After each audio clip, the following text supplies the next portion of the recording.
Hi guys! Magandang araw! Pagkatapos nga ng aming turnover ng bahay, dito kami dumaretso sa Lumban, Laguna. Umuwi nga kami dito dahil a-attend kami ng dedication at birthday party ng pinsan ni Yael. Kung noon pa nga kayo nanonood sa amin, ay madalas nyo na ding nakikita ang pinsan niya sa aming video. 2 buwan nga lamang ang tanda ni Yael sa kanya at nakakatuwa nga sila pag nagkikita. Gabi na nga din nung nakarating kami, kaya ito na yung mga kaganapan nung mismong araw ng birthday celebration. Pagkagising nga namin ay busy na pala ang mga lola ni Baby Shio sa kusina. Nagluluto kasi sila ng spaghetti at fried chicken para sa pagkain ng mga bata. Ma-share ko lamang din ay sadyang gustong-gusto ko yung luto nila ng spaghetti. Ayun kasi ang aming inalmusal at nakadami nga kami ni Daddy. Pagkatapos namin kumain ay umalis muna sila Daddy para maghakot ng gamit at para i-check na din ang setup sa venue. Mabuti na nga lang din at hindi mainit ng mga oras na iyan. Tapos ang aliwalas pa ng lugar, ang maganda pa ay malapit nga lang din ang napili nilang venue para sa party. Pokemon nga ang kanilang team at napakakulay nga ng kanilang mga decoration. Hindi pa rin sila tapos mag-prepare ng mga panahon na iyan kaya umuwi muna sila Daddy. Hindi ko nga kinaya yung antok ko kaya umidlip muna ako at kay Daddy ko nga muna pinabantayan si Yael. Paggising ko nga ay pinaglaro muna namin ang magpinsan. Sobrang natutuwa talaga kami kapag pinapanood sila. Ngayon kasi kahit nagkakasama sila sa isang lugar ay hindi sila naghahampasan o nagkakasakitan. Tapos parang ang saya-saya lang nilang dalawa kahit yung simpleng tinginan lamang. Para nga silang magkapatid kapag pinagtatabi namin.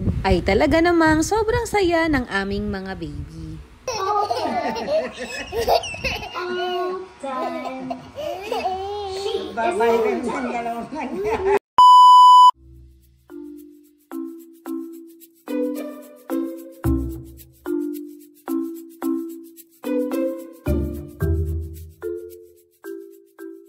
Pagkatapos naming mag-ayos ay bumalik na kami ulit sa venue. Magsisimula na din kasi ang party at karamihan nga sa mga bisita ay dumating na din. Nung marinig nga ni Baby yung music ay sumasayaw pa siya, hindi ko nga lamang ito nakuha. Kaso nga ay unang bumungad sa amin ay ang aming mga ka-churchmate at nagulat nga si Yael sa kanila kaya ayun umiyak ang bata. Hindi nga namin siya mapatahan kaya lumabas muna kami. Hello po! Nandito po tayo sa birthday ni Shio. Shout out. Shout out. Sabihin mo muna shout out. Shout out nga po para sa kumari ko. Ito po yung kumari ko, pulang-pulang lipstick. Ayun, meron.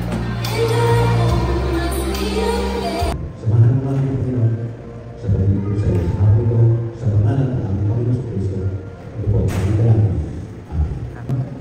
But the Lord enabled him to travel for 3 weeks. Drama sa church.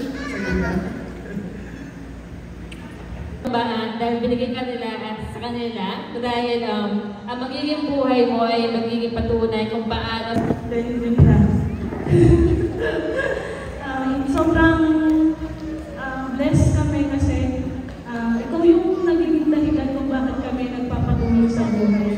Kung bakit kami lumalakas tuwing napapagod kami sa nangyayari sa paligid namin. Pero nandito lang naman, Daddy, ibibigay namin lahat ng para sa'yo, lahat ng makakabuti sa'yo.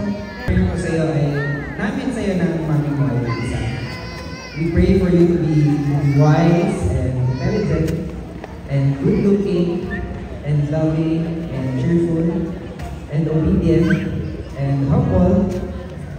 Yung mga ganitong part nga, yung isa sa pinakagusto ko, yung magma-message ang bawat ninong at nina. Pati na nga din yung mga parents. Hindi man nila naiintindihan sa ngayon, pero dito sa part na ito, bilang isang magulang, alam natin na madami ang nagmamahal sa anak natin. Mabuti na nga lang at nakatulog si Yael ng mga oras na ito. O diba, dumayo ng tulog ang bata sa party ng kanyang pinsan.